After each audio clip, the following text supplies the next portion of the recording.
Welcome to another how-to video from Bugspray.com.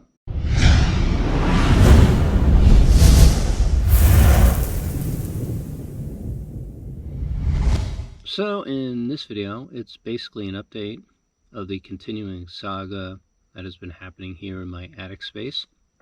If you've been following my videos, you know that I have captured 3 flying squirrels in that small cage trap that's in center frame. This has happened over the last couple of months, and for the most part, I was hopeful that the problem had ended, meaning the animals that were active in here were finally all captured. But a week after the last animal was caught, I heard some sounds, but nothing was getting captured.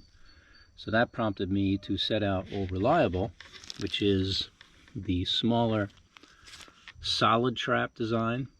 It's listed in the original video, and it's one that I go to when I have situations like this where the bait is being removed from the back of the cage trap and the door is not being activated.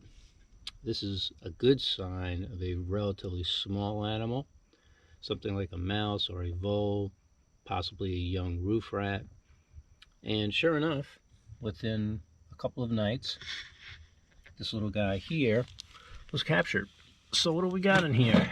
Well, we take a look in the side, and you can see barely right there a little critter. I'm going with a vole. From what I'm seeing, relatively, yeah, it's a vole. Hard to see through the mesh here, but pretty common and good climbers, as indicated in my original video. These guys like to get or they're really good climbers, so they commonly get into attic spaces, and that's what's happened here.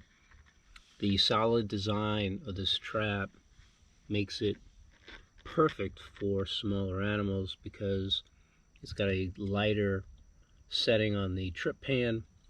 It can still capture relatively medium size or larger size guys as well, like roof rats and even flying squirrels, chipmunks as well. This particular trap that you're looking at, it has captured hundreds of animals. No lie. I have had this for over 10 years. I don't even know how many animals it's captured. You can see it's worn. I've had to lubricate and adjust things over the years, but it's still very functional. I use this outside. I also use it inside, obviously, in the attic space. It's just very effective. So if you encounter your main large cage trap being emptied with nothing getting caught, then you're going to need to get this smaller one. The smaller one's not a bad one to start with if you're unsure what's going on, and that's what we recommend. But in some cases, it's just not large enough. So at the end of the day, the combination of these 2 traps will do the job pretty much for any rodent-sized animal. That would be something in the gray squirrel size or smaller. So in summary, the 2 traps that you're looking at here are really your best bet if you've got anything in the attic or around the home that is what we call a small rodent, squirrel sized or smaller. And in this case, I've had to use both, and once I relocate this little guy, I'll have this trap reset, and I will continue my quest to get this space rodent free.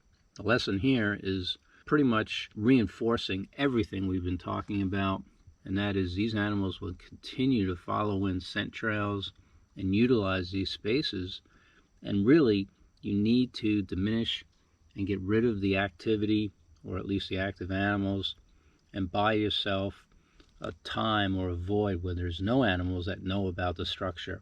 That's when you can complete the task of doing the odor removal and the closing of all the holes and entry points, and ultimately stop any more from coming inside.